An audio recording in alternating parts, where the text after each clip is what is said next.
I sent you a message last night to kind of just give you the last unit schedule. Because we're in the last unit, y'all. Can you believe it? Has it not gone by super fast? So today, we're doing the endocrine system, which will be just a real short introduction to endocrine. Like all the lectures are kind of just a nice short intro. We're really going to focus more so in endocrine on the sexual reproductive stuff, because then we'll get into sexual reproduction. We're going to do lab 32, the urogenital system. There is a discussion on Canvas, so don't forget to go on Canvas tomorrow night. You have an original posting due. There's no deadline in Canvas for the original posting, but make sure you get it done. Thursday, we're going to go over, probably we'll get to STDs and contraception, and then we're going to use Thursday to study the urogenital system models, because eventually on Thursday, December 2nd, you will have a lab practical on labs 32 and 33. 32 is the urogenital system, meaning the reproductive structures of the male and female of humans, and 33 are the embryonic stages of development. So Thursday is a study day. Friday, you have your 2 responses due back to your peers in the discussion on Canvas. So just remember that extra assignment is floating out there. Tuesday, we finish up reproduction, we'll start development, we'll do lab 34. And then it's Thanksgiving. I can't believe we're here. After Thanksgiving, development and nervous system, then we get to lab 33, the embryological development lab.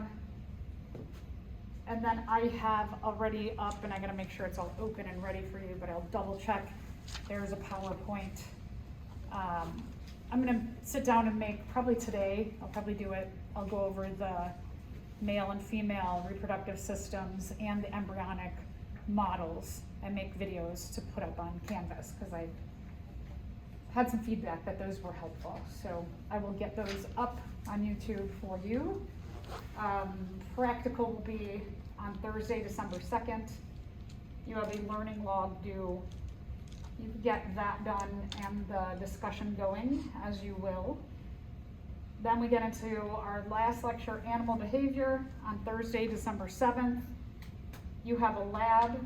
This lab, animal behavior and ethograms, you have to go out into the world. It could be you have an animal at home that you can study their behavior. You have to study, do like a little animal behavior study. If you don't have an animal at home, perhaps you have a friend's animal. You could go outside and watch a squirrel.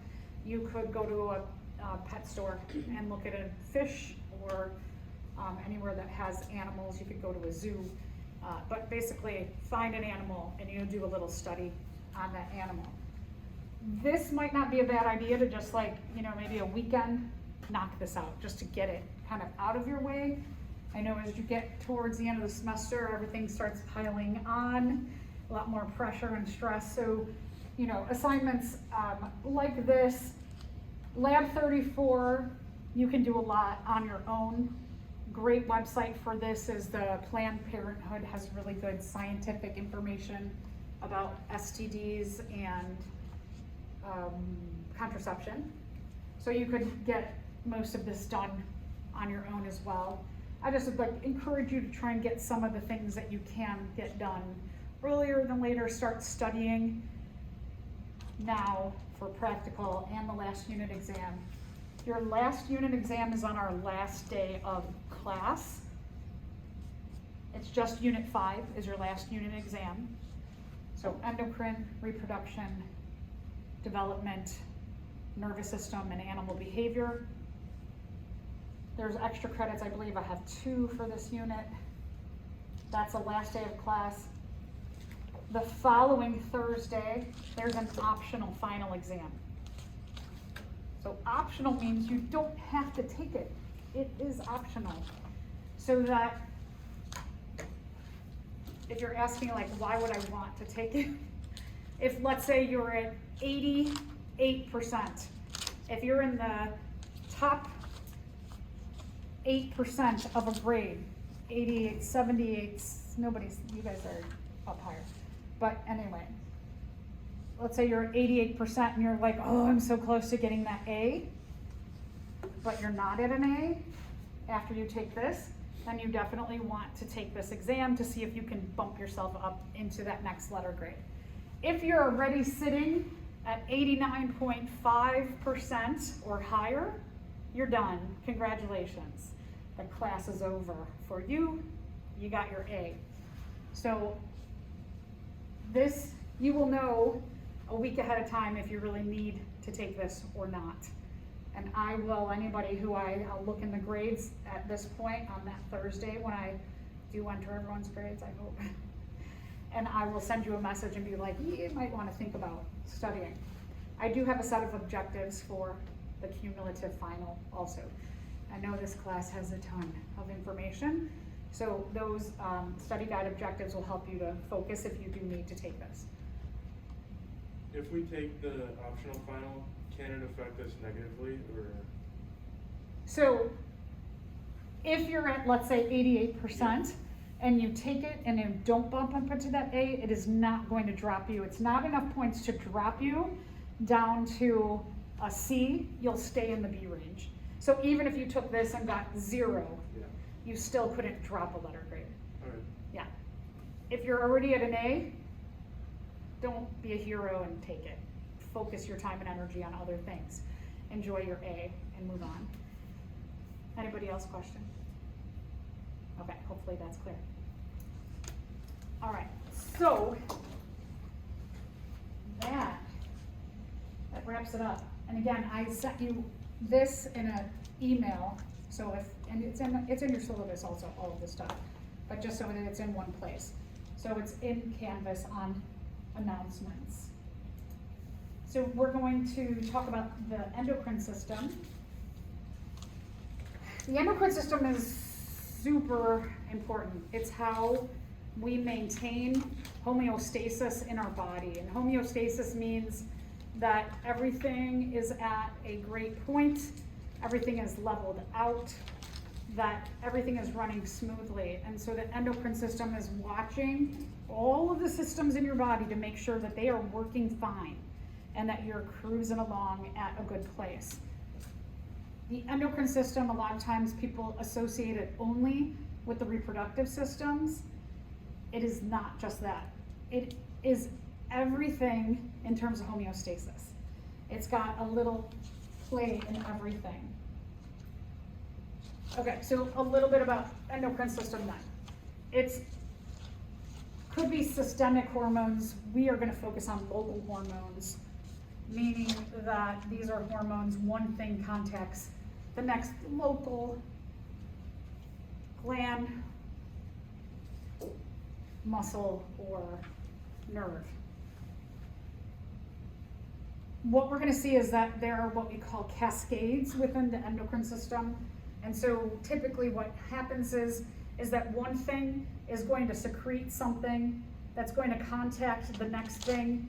It's going to stimulate that next thing to secrete something, which then contacts something else, and it tells the next thing secrete something, and then that thing that's secreted contacts something else. And so there's this chain or cascade of events that happens. You can imagine that if something in the middle of this chain messes up, the end product of this whole cascade or chain, it doesn't happen. And so then your set point or your homeostasis is never reached, and then you have an issue within your body, just to say it kind of simply. So there's a lot going on.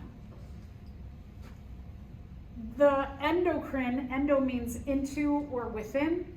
This is a system in which the messages are passed and stay within the body or inside the body. And then as I mentioned, it could be a gland, it could be a cell. The endocrine system is super complex. It could be a cluster of cells. There's a lot of players. could be a muscle, and it could be a nerve. So there's a lot of players within the endocrine system because it is super duper complex, and we keep learning and learning more and more. Stuff that in the wrong place.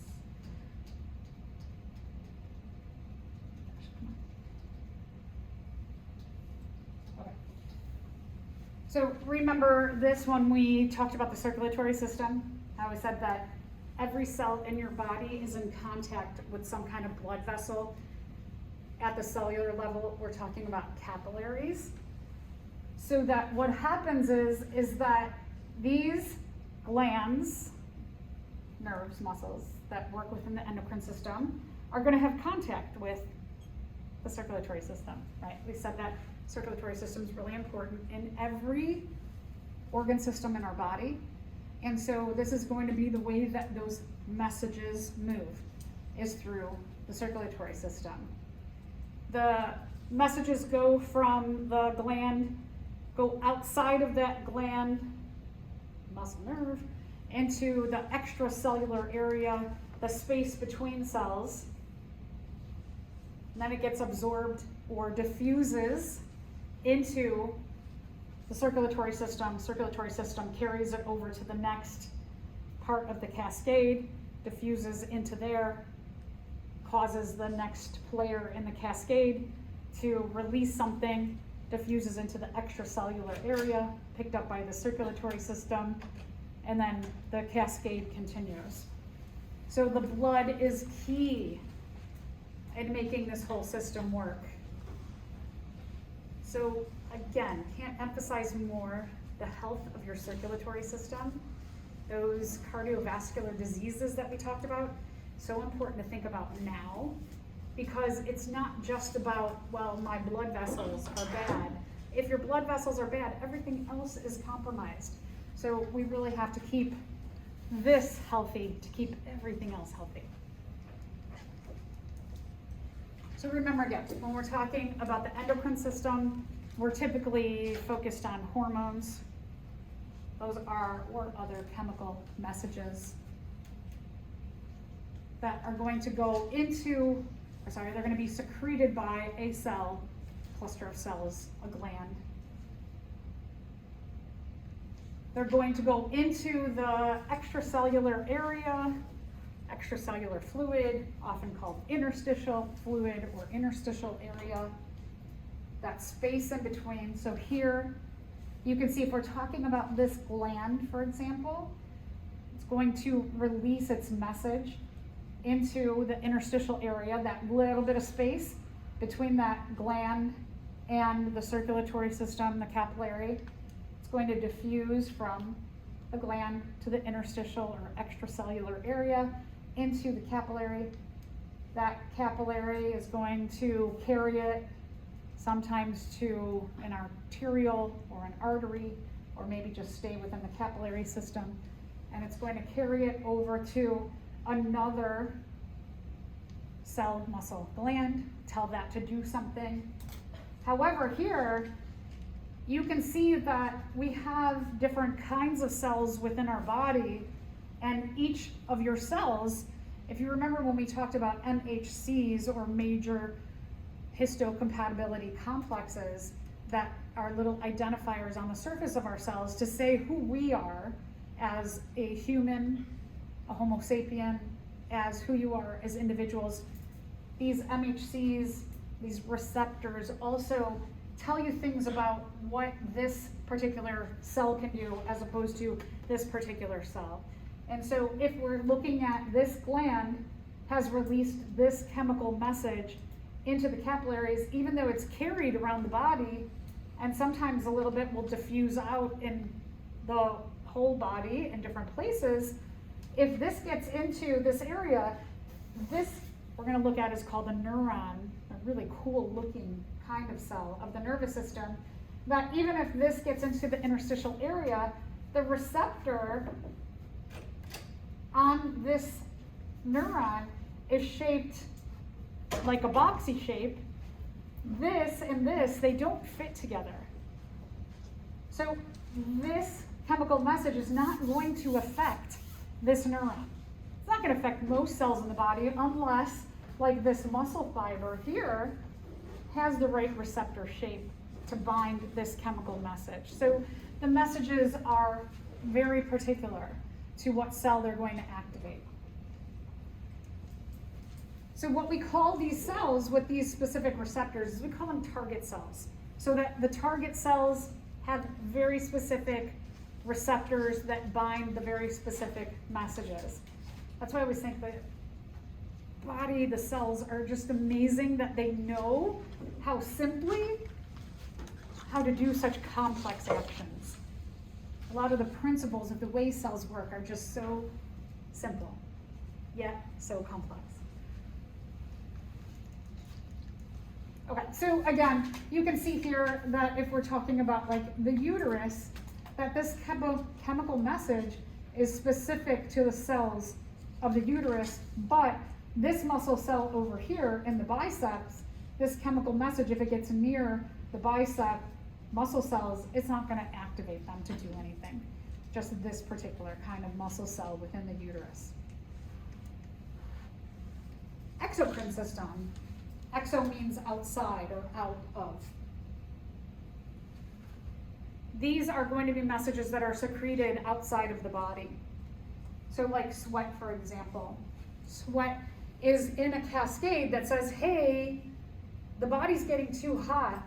We need to release water outside the body so that when the water is on the surface of the body and the heat from our body makes it evaporate, it takes heat off with that water to give us a little bit of coolness. So even though when you're sweating, you're hot, the point is that the evaporation of that water, sometimes you might feel when you're sweating and you're hot, that even a little bit of a breeze, you get cooled off, right? Because it's that water being released. You can feel it as that breeze kind of accentuates that release of heat on you, because it's going outside the body. Other glands, muscles, tissues, etc., are part of the exocrine system, so not just sweat, saliva, for example, mammary glands, and many of your digestive glands, which are going to be released through the excretory system. We talked about some hormones that are involved in the endocrine system. So for example, we talked about ADH. ADH is released into our kidneys so that it tells our kidneys to take more water from the urine and put it back into the body because the body is dehydrated. So we've mentioned a couple of these. We're going to talk about growth hormones as well. Insulin, we kind of briefly mentioned, helps to regulate your blood sugar in your body. When you're diabetic, your pancreas doesn't produce this anymore, so you have to inject this to regulate your blood sugar. Adrenaline, this is a huge part of the endocrine system. There is a big relationship between the hypothalamus, the pituitary gland, and the adrenal glands on top of your kidneys. And this system, it helps you to maintain your homeostasis in terms of your stress levels. So that one of the things that we know as an animal is that they call it fight or flight, is that if you have some stimulus, like if there were just like dark smoke billowing down the hallway and we could smell a big chemical smoky smell, we wouldn't just continue on all casually, just sitting here, right? We would get excited, we would get stressed out. And so this hypothalamus, pituitary, adrenal gland system cascade is going to kick in, and it's going to minimize some of the systems in our body to say, hey, like immune system, we don't need you to do much right now. We got to put our energy toward getting out of here and surviving and getting safe. And so then it's going to amp up other systems, and a lot of our stress hormones are going to then rise. And so in terms of that hypothalamus, pituitary, adrenal gland cascade, it's watching our homeostasis and detecting the environment around us and within us to say, is there an emergency where we need to shift our attention to? That's why exam time, that is going to kick in more and more when you have exams, especially during finals. And I'm sure you've felt this after finals week, you're done. Day or two later, do you feel exhausted? Like you just are like, oh my gosh, I'm so exhausted, right? You go through something traumatic, you had this all pumping, right? This cascade is going and going and keeping you going during this high stress time. And guess what? You have expended a lot of energy that needs to be kind of made up. So your body then goes back to homeostasis and you're like, whoa, I have to relax. So we do have these systems in place to help us react appropriately. As opposed to, let's say that somebody was baking chocolate chip cookies and we smelled that smell. Would you react in the same way if it were a fire? No, right? Even though your sense of smell is used, you're going to react much differently. And your systems kind of tell you, oh, okay, that's a good smell. Let's think about food and let's think about eating chocolate chip cookies. And so your mind might wander off to thinking about snacking as opposed to survival. So we have these systems in place. We're going to focus a lot on testosterone and estrogen and what that means for our sexual maturity as well as our sexual health and reproduction. But, okay, so this I wanted to show you is that you can see there aren't really that many players in the endocrine system.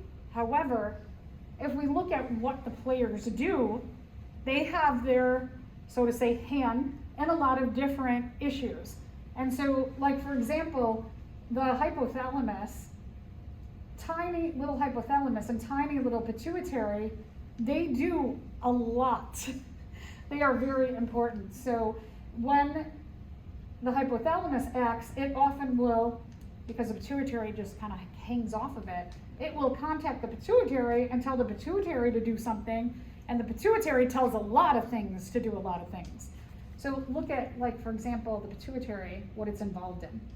A lot, right? We have a lot of, and these are all acronyms for very long chemical messengers. And this is going to have an effect. The pituitary typically has an effect on almost everything else. And so it's usually hypothalamus says like, hey, pituitary, wake up and get going. And then pituitary does a lot. So just to show you that there's a lot of things going on. For example, like the thyroid gland, you have the thyroid and the parathyroid here on your neck. If you have thyroid cancer, which is very easily cured, it's very easily detected and cured. However, if you have to have your thyroid removed, you have a lot of things that are going to be messed up.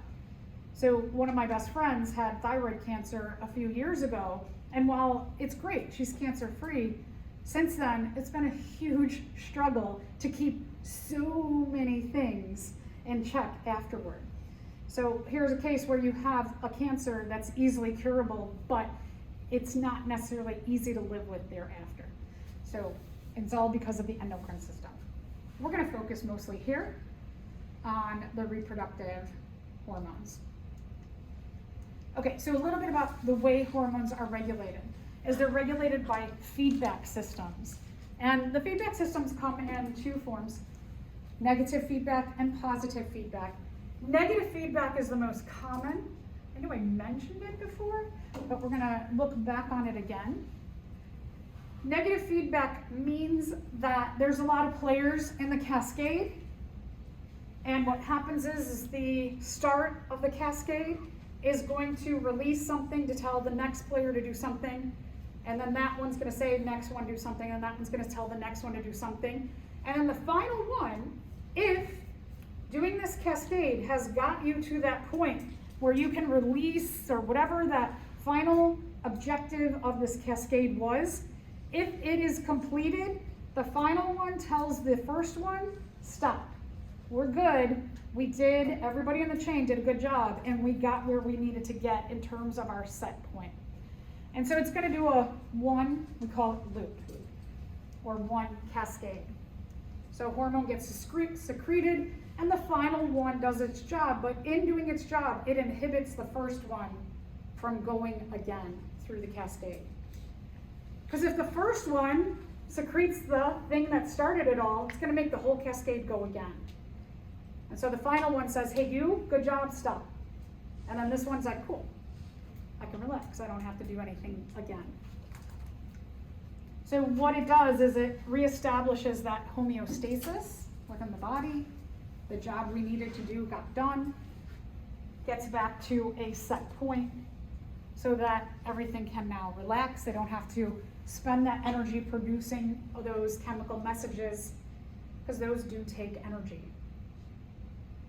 Now, in some cases, not super often, might be that the first one tells this one to do something, and this one tells that one to do something, and that one to do something. And the final one says, we're not at the set point yet. It tells the first one, do it again. And then this one tells that one, and that one, and that one, and that one. The final one checks, we're not there yet. Do it again. Go, go, go, go, go, go, go. Do it again. Do it again. Do you think that this takes a lot of energy from the body? Yeah, it takes a lot of energy. So it's not super common, but it happens over and over again. That's called positive feedback. The last one tells the first one, let's go around again. So that the final one looks and says, no, we're not there yet, more. We need more of this cascade. And then eventually it will stop. One example is childbirth. In childbirth, it takes hours, if not days, and there's lots of systems in place to help get the baby safely out. And so the job of the mother is doing all kinds of things in preparation of not only getting the baby out, but then getting ready to nourish the baby at the same time, and to get all of the things in place, like the placenta, for example, get that out, because she doesn't need that anymore. And also start to heal things like the uterus, which was, this big, to get back to its original shape. So there's a lot of things, a lot of set points within the female that need to be put back in place. So it's going to take a lot of loops and loops and loops and loops. So it's very, very, very exhausting and complex.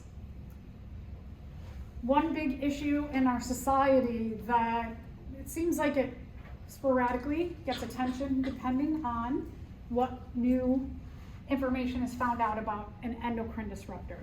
So an endocrine disruptor is some kind of, usually an environmental pollutant, chemical that's found in our environment, and it messes up or interferes with the actions of something in the endocrine system. A lot of times it's sex hormone related. We know that fertility issues are widespread, not only in humans, but other animals as well. We're seeing a lot of issues in, but they're not always simply just related to the reproductive system. Remember, the endocrine system does a lot of things in our body, so they can affect those things too. So what happens is that if this is your message that's naturally produced in your body, and its shape is like this, and its receptor, you can see they fit together nicely like two pieces of a puzzle. The endocrine disruptor, while it's not perfectly shaped, it does have the same shape to fit into the receptor. And so when it does that, it blocks the action within this cascade, whichever part of the cascade, it will block one part of that cascade from happening so that you never get to that set point. And the set point might be the production of sperm, or it might be the health of the uterus to cause something like endometriosis, which can often interfere with female fertility and cause a lot of issues with females. Could also be that it causes some cells to grow out of control and cause cancers to happen. So it could be a lot of different issues. Oh, here's a list. Visually, you can see here is a lot of endocrine disruptors that are common in our everyday life. One that has gotten a lot this summer, got a lot of press, was oxybenzone in sunscreen. I've been conscious of it for a long time because there's something that's always been on my radar. Radar has been coral reefs. As someone who, my background is in marine biology, and I'm really passionate about the health of the oceans and especially coral reefs, is that I have known for a really long time, probably almost 30 years, about proper sunscreens to use that don't have this chemical in them. So I've been looking for this chemical for a long time and telling people about it. So finally, I feel like it's getting more and more widespread. And so the sunscreens are having labels that say reef safe on them. And it's because this oxybenzone, what it does to corals is that it prevents a part in their cascade to secrete a skeleton outside of their body. And this is a little cup that that animal sits in.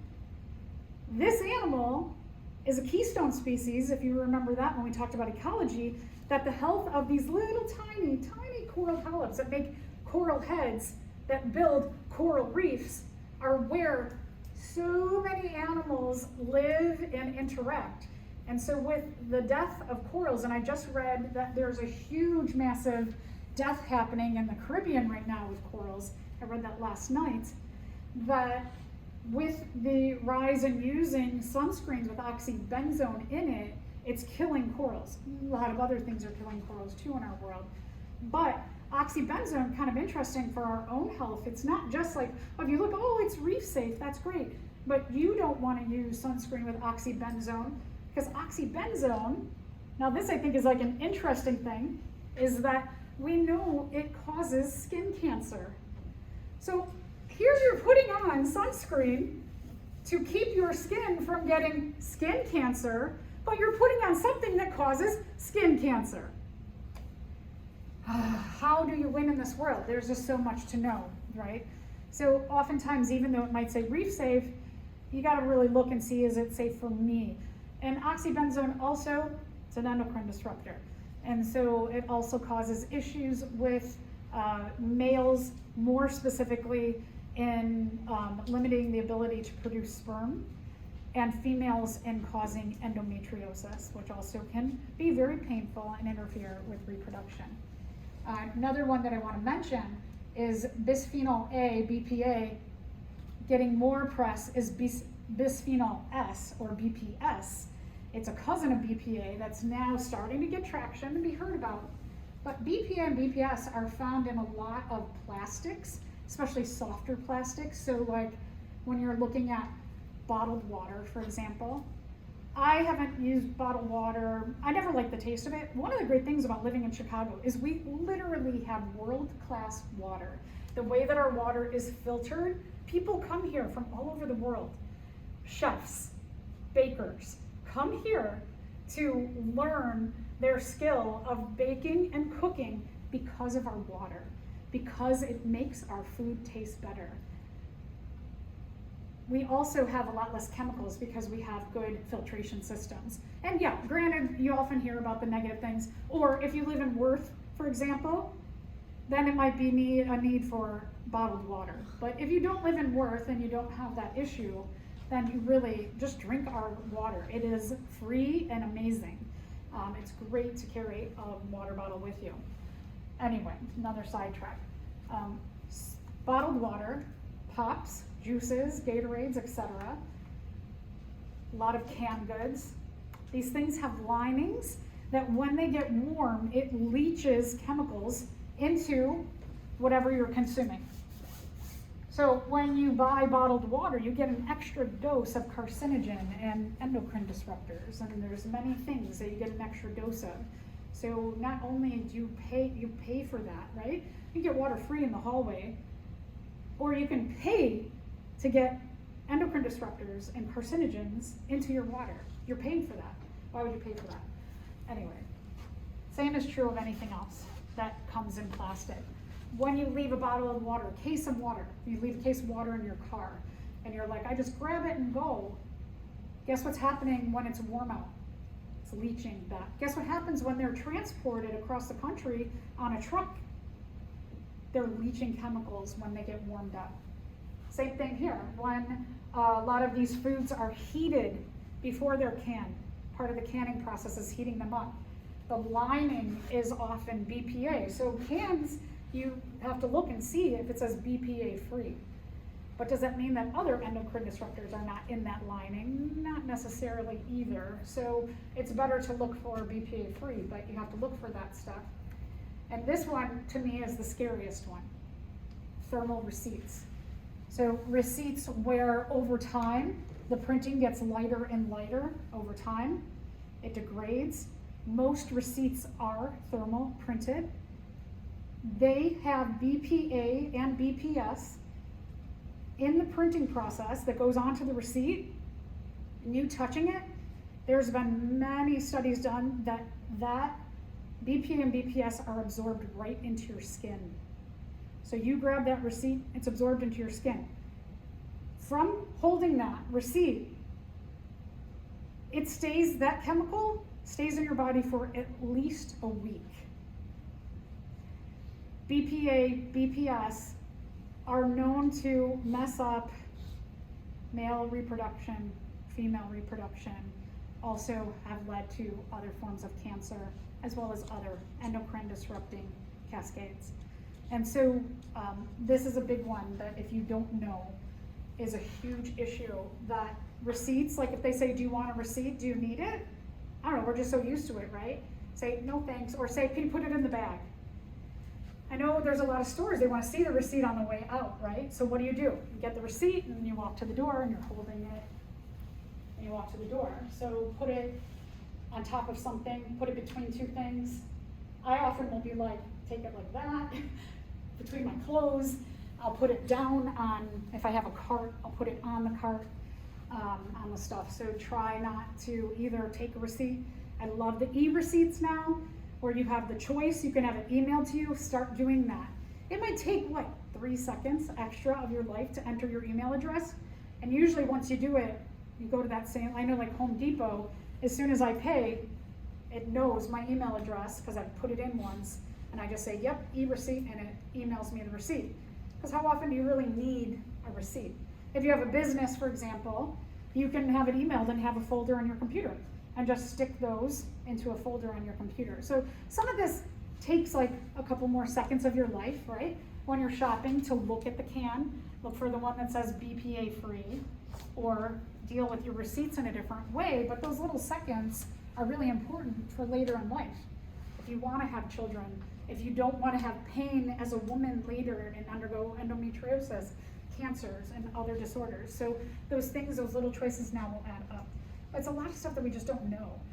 And it gets very political about the chemical companies and our politicians. And so a lot of times what the biggest thing, certainly it's reading labels and avoiding is a big thing you can do, but the other thing is to write to your politicians and say, I want all receipts to be non-thermal, to bring this stuff to the politicians' attention. Because nobody does anything until somebody says, I care. Social media is another good place. If you went and posted something about this, you can put in Google, you could put in thermal receipts and BPA, and it'll post the studies. You can put it on your social media and say, I bet you didn't know this, but here's this. So we can tell each other things more easily now. So again, just hard thing is every part of our environment, it's bombarding us with these, and it's not even choices anymore, we're just bombarded with it. So we have to work harder to make our choices and work harder to make these issues known and get them regulated appropriately. Another way to just kind of more easily, in terms of just BPA, for example, on cans, you can see that if you have these 3, 6, 7 on your plastics, they will leach BPA into whatever you're consuming. These are typically 6 and 7 are typically things that are recycled over and over again, or cannot be recycled any further. Styrofoam is a 7. It's hard, especially with COVID, right? Takeout, we do a lot of takeout. So I try and avoid places that use styrofoam just because, or I'll say to them, hey, do you have something besides styrofoam? But a lot of plastics are the same thing, so that's a hard issue. But these are safer choices in terms of your plastics and your numbers. Can I take a picture? Are they what? Take a picture. Yeah. I'll have it up. You would take a picture too, but the video will also be on YouTube as well later today. All right, and then just remember that a lot of these chemicals build up in our environment over time. And so like I mentioned with the corals, if the corals get a lot of chemicals, they're a keystone species and it can affect the rest of the trophic levels or the food chains, food webs, I should really more appropriately say.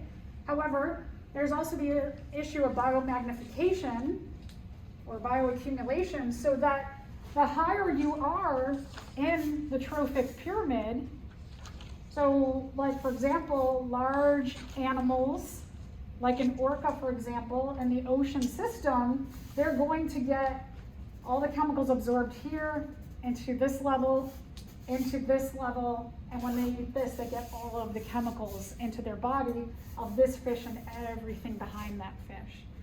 And also remember that we are not immune to this, so the higher you are in the trophic pyramid, the more chemicals you absorb. So that if you are vegetarian or vegan or pescatarian, you might be here, so you're just getting fewer chemicals, but if you eat a lot of meat, you're getting all of these chemicals. So those choices again are very difficult. Frogs have been studied a lot for a long time. When I was in college, when I was sitting where you were, this is what I studied as my senior research project, was the accumulation of chemicals in frogs that interfered with their endocrine system and caused frogs to have all kinds of issues, as reproductive issues as well as many widespread issues. Like for example, just visually, do you think there's an issue in the environment which these frogs live in? Just by looking, right? Look at this frog. I mean, it'd be kind of cool to have an extra set of legs, right? But that's not normal. And then, oh, this poor frog. This one's got 4 legs and this one only has 1. Right? So we have a couple of, this one, these guys got normal. And then like this gal here, she's got an extra leg or missing a leg. So definitely there are issues. And frogs are usually one of the first animals that we see issues with in an environment, because remember that frogs have very primitive lungs, and so they use their skin as a secondary reproductive structure. So they absorb a lot more through their skin and are affected at higher rates than other animals who have thicker skin like we do. And then we're going to talk about this one. I'm not going to get into it now because we're going to talk about it when we talk about animal development.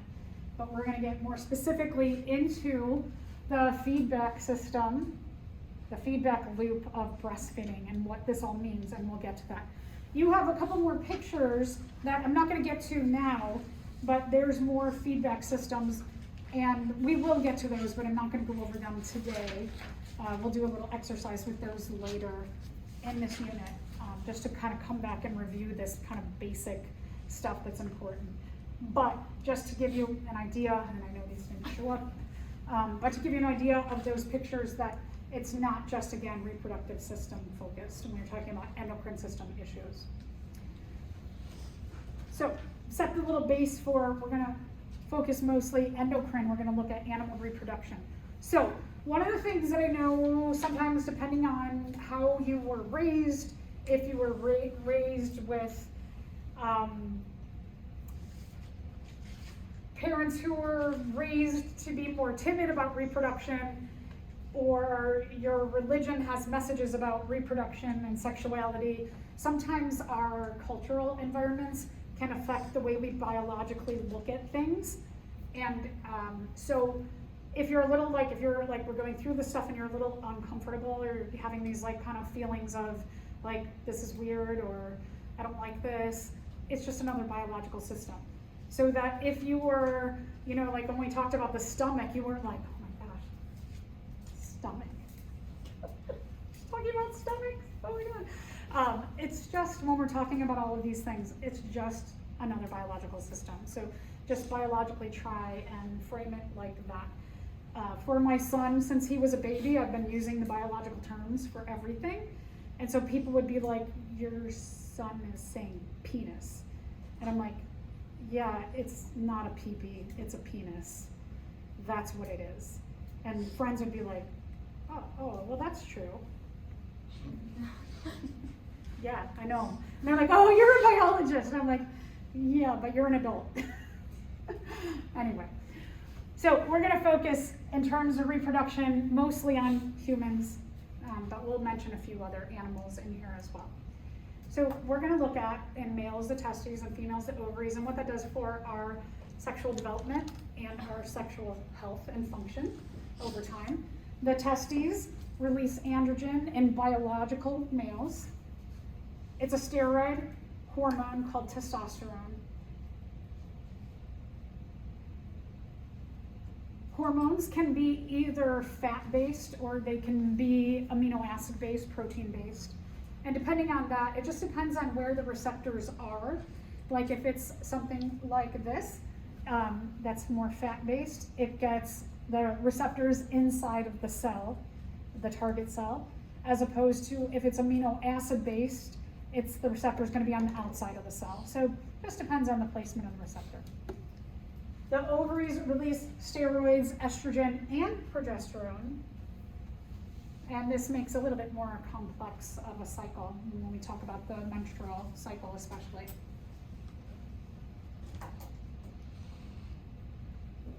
All of this, testosterone in males, biological males, and estrogen and progesterone in biological females, have important roles in both sexual development and sexual function. Okay, so a little bit about puberty. So my son, he, like last year got a pimple, and he's like, I'm getting puberty. I'm like, you're getting it. You are getting it.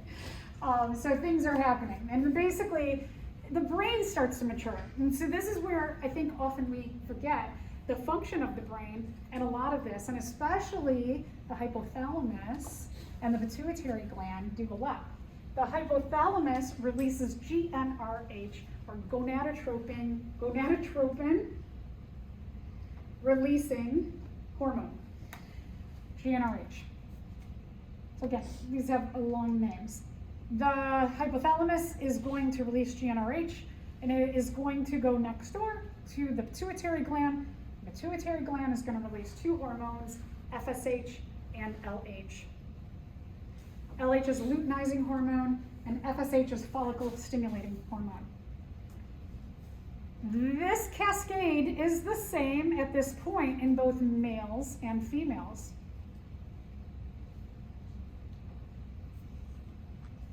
Now, what the FSH and the LH now go on to contact, in females they're going to go to the ovaries, and they're going to contact the ovaries to release estrogen and progesterone, and in males they're going to go to the testes to release testosterone. So the first two, at least, the hypothalamus, GnRH, and the pituitary, the LH and the FSH, true for both biological males and females. So it just depends on which one we're talking about. The LH and FSH are going to stimulate the testes to release testosterone in large quantities, and the ovaries to release large quantities of estrogen and progesterone.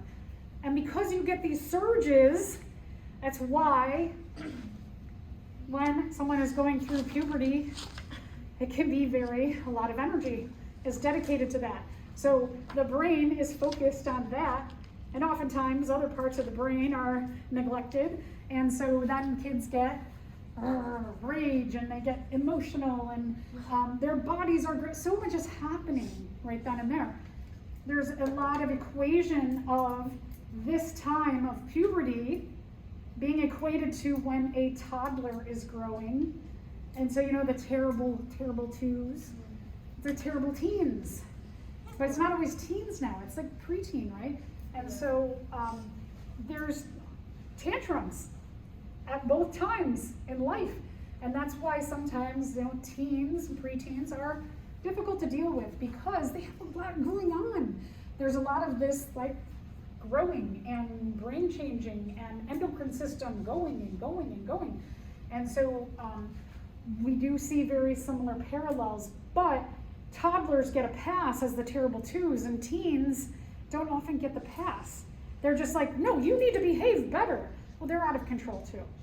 And so I wish that there was more attention given to what this does culturally to preteens and teens so that we could be a little more accepting and guiding in our society, because it's a difficult time.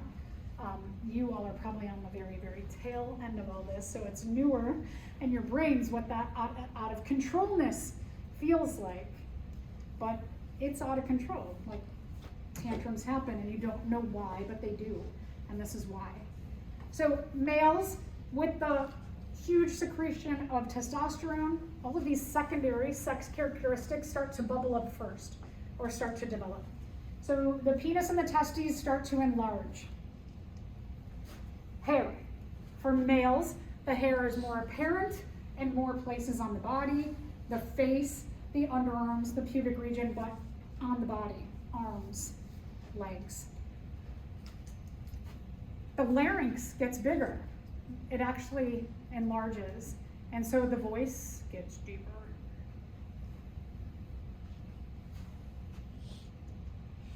And muscles develop more.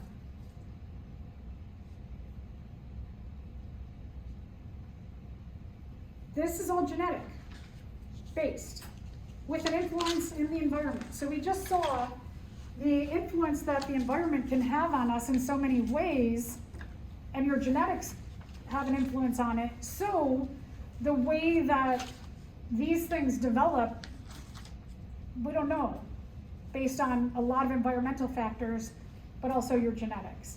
And so sometimes what can happen is environmental factors along with genetic factors can prevent some of these things from happening, or make some of these things like over happen. Were you gonna say something or not? Okay. But so this isn't an easy predictor in terms of like everyone's gonna go through all of this in the same way. Not a predictor at the same time. We are definitely seeing with the influence of growth hormones given to animals that we eat, that kids are going through puberty at younger ages. So RBST, which is in milk, which is given to cows to help cows grow faster so that we can get more meat off of cows as well as more milk from cows. This hormone is in our food, in cheese, yogurt, milk, cow milk. And so we're definitely seeing the age of all of this happening in the males, and we'll get to the females in just a second, at much younger ages than we have ever seen before. So puberty definitely, these things are being influenced by our environment greatly. I do really like now that there are so many other kinds of milks available on the market that are not animal-based, because I believe I may have mentioned this before. If we think about cow milk, what is the point of a mother's milk? It goes to who? The baby. Are you a baby cow? No, we are not baby cows, right? And so when you drink cow milk, you're drinking some other mother's baby's milk. That's weird, right? And so better choices maybe for us are things like, I like oat milk because it's a more environmentally friendly than nut milks. Nuts are much harder to grow than oats, for example. Or hemp is another one that I wish, because of marijuana and regulation of that, hemp gets a bad reputation. But hemp's another one that has a lot of really good amino acids in it. And hopefully regulations will happen over time that is a good choice for a milk. And it's actually environmentally friendly because you can grow hemp or oats really quickly. So I'm very happy that oats are making a big debut on the market this year, because they're a nicer, environmentally friendly kind of milk. So females undergo these secondary sexual characteristics also. Females in puberty will develop enlarged breasts. Hair not so widespread, underarm and pubic region, a little bit on the legs. And menstruation begins. And a lot of studies showing that menstruation is happening much earlier and earlier in females, biological females.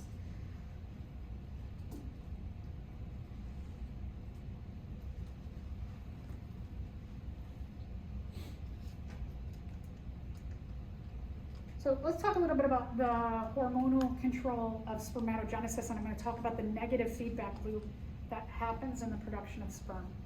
So we're going to start with looking at the negative feedback system in the brain with the hypothalamus producing GnRH. GnRH from the hypothalamus is going to be released. It is going to be binding with the receptor on the pituitary gland to release LH and FSH. These two split up a little bit. They kind of go like, do a little bit different thing to come to the same end goal of spermatogenesis. That LH is going to stimulate the production of testosterone.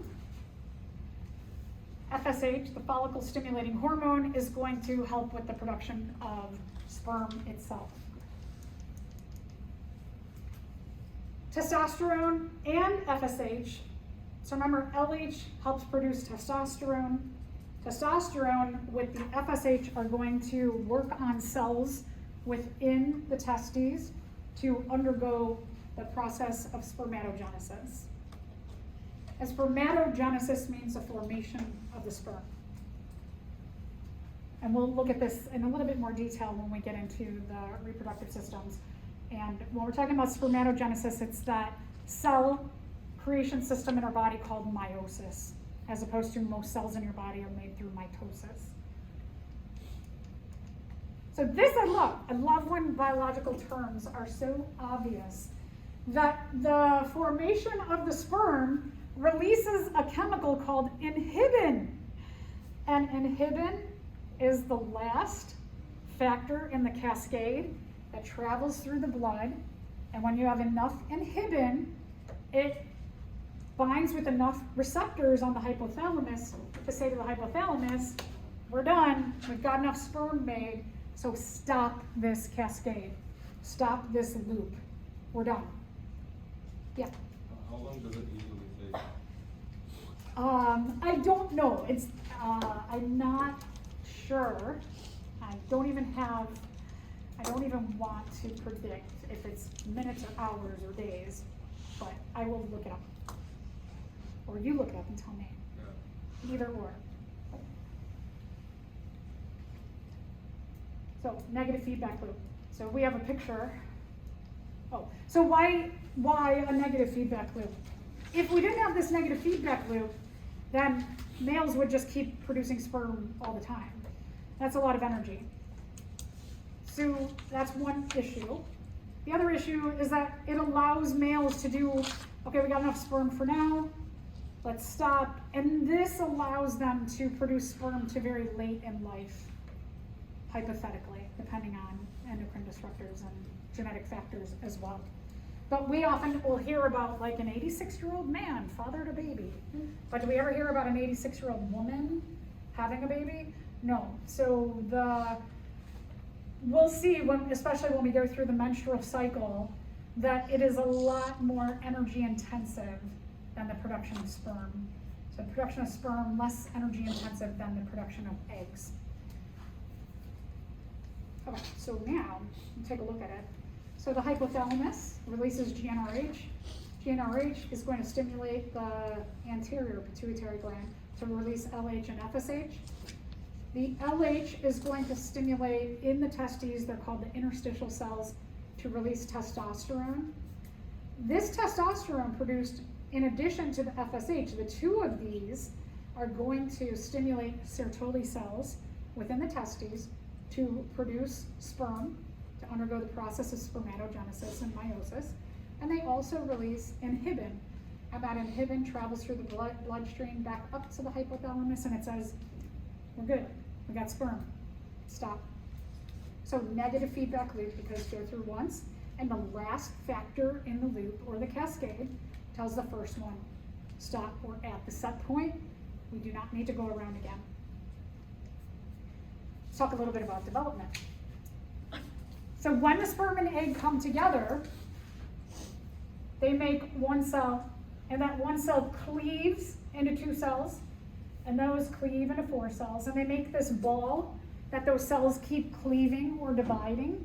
And every time there's a division from that first cell, those cells produce CG, chorionic gonadotropin, sometimes it's called HCG, human chorionic gonadotropin. And so as the cells reproduce, the amount of that CG increases with every division in that ball of cells.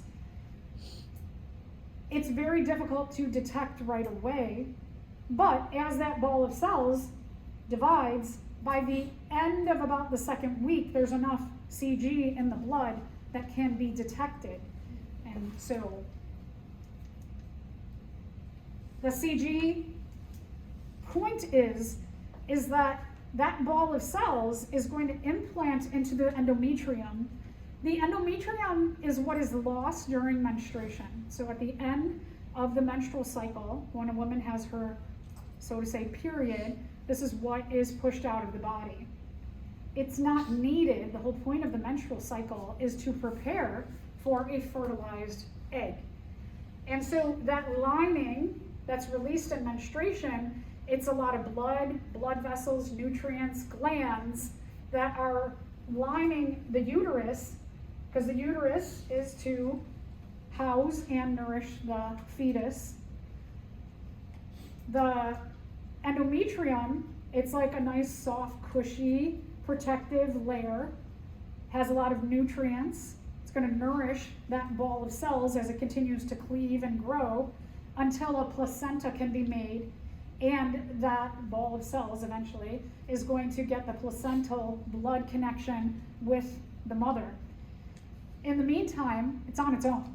But we don't want to leave that ball of cells on its own, so the endometrium is there to nourish it, protect it, and help it grow.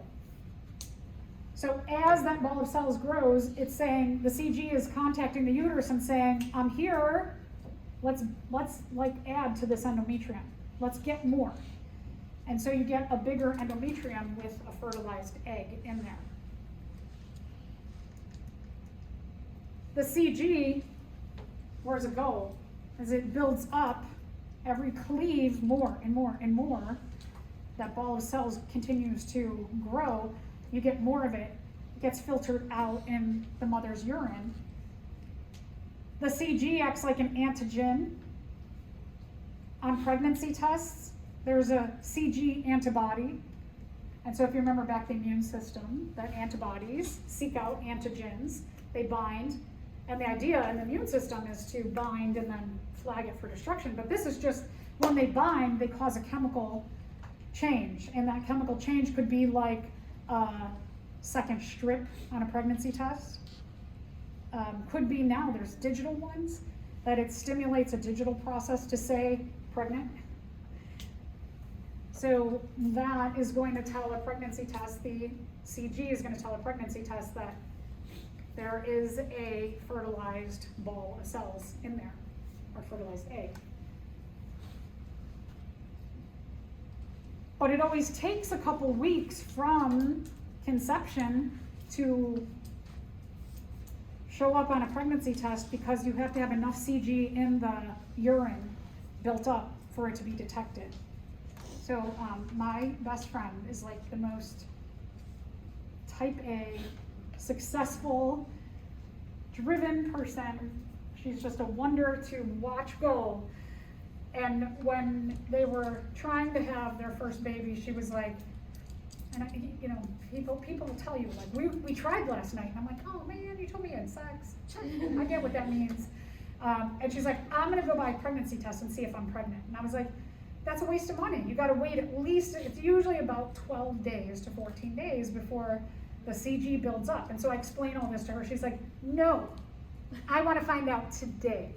And I was like, you can't. And she's like, oh, I can. And I was like, no, you really can't. I don't care how much you want to control this. You can't. And she was like, goes by pregnant test. I'm not pregnant. I'm like, no, it doesn't mean you're not. You need to wait 11 more days. And then every day, she's like, I'm going to do it again. So she spent all this money on pregnancy tests, and day 12, she's like, see? Pregnant. I'm like, well, but you wasted 11 days of pregnancy tests because I told you. And she was like, well, I had to know. And I was like, okay. Whatever. So it's hard when you want something that you have no control over. So let's talk a little bit about sexual versus asexual reproduction. So asexual reproduction. A means without, and sex. Sex refers to sperm and egg coming together to make a ball of cells. So this means that doesn't happen. There's no sperm and egg involved here. It's without that process. But you still have reproduction. And reproduction means to make a copy of oneself. Very sexy definition, right? So what are the advantages of being able to reproduce yourself without having to go through that whole process? And we'll look at both processes of making sperm and making egg.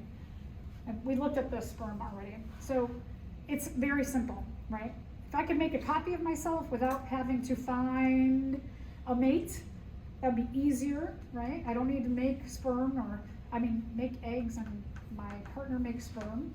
So we don't have to go through these processes and I don't need to look around. I can just boop, I got offspring, right? But what if my genes aren't that great? My offsprings are gonna have my not so great genes. Or maybe my genes are great. Regardless, even though there will be a little bit of genetic variation, because there always are mutations that happen in the copying of DNA, there's going to be a lot less genetic variation than in this process of making sperm and making egg. Let's talk about ways sexual reproduction occurs. So this is budding. I know we talked about budding when we looked at yeast. So a lot of single-celled organisms that live in water can do this, but also simple animals that live in water can do this. You have no gravity as part of this because your bud just starts to come out of your body. And so again, imagine that you're sitting here and a head's popping out. By the time we're done with class, you've got like a head and a torso, and then you've got to carry your books and your coffee and your bud, right? So that's not convenient when we have gravity. So things that live in air don't bud. But in water, you just be like, woo, hey bud. And bud's just floating along there with you. And then bud just falls off. So this is a hydra. Also, it's a polyp-shaped body. So I mentioned corals. Corals are polyp-shaped bodies, and this is the way they can reproduce. Some animals that bud, like corals, for example, can also sexually reproduce. So they can do both. And so that really allows them to make from one polyp to make a colony of corals and to make these big reefs more quickly. And they usually don't do it super quick because coral reefs don't grow very quick either. Okay, so let's say that I went and I cut you. I have a katana that cut you in half. And you flop to the ground in two pieces, and your bottom half sprouts a top half, and your top half sprouts a bottom half. And now there's two of you, because I cut you in half. We don't do that because we're really complex. But there's some flatworms, like planaria, for example, that can undergo fission. And so if you cut them in half, and this is not true for all worms, segmented worms don't do this, but flatworms can. And then parthenogenesis is another case where females can produce eggs that produce offspring without having to get those eggs fertilized. So it's like half sexual reproduction, but not full, because you got the egg, right? But not that. And bees can do this. So like worker bees are clones. You ever heard the clone term, right? And bees, that's what we're talking about. The queen bee will be very selective in who she's going to sexually reproduce with of all of the other bees in the colony, because she's going to put a lot of energy into choosing the best genetic mate by watching what they all do in the hive, and so she can have a better choice. She has a choice, right? Where a lot of the male bees, they're just like, oh, queen, mate with me, and a lot of them won't sexually mate with her. So sexual reproduction, specifically sperm joins egg.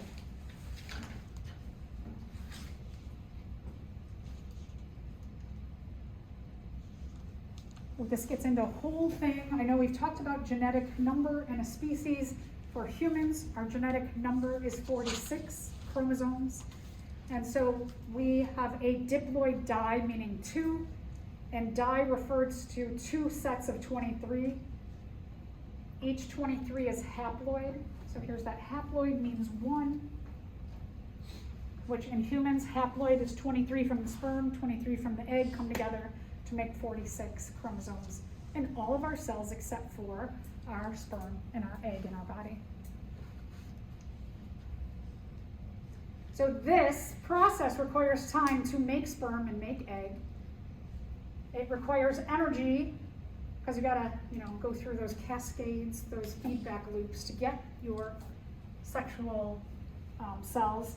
And then you have to find a mate, and that's not easy, and it really is very different from humans, how we search for a mate, than most other animals. So like I mentioned with bees, right, the queen can sit back and watch and be like, who genetically, a lot of other animals besides us look for the best genetic mate.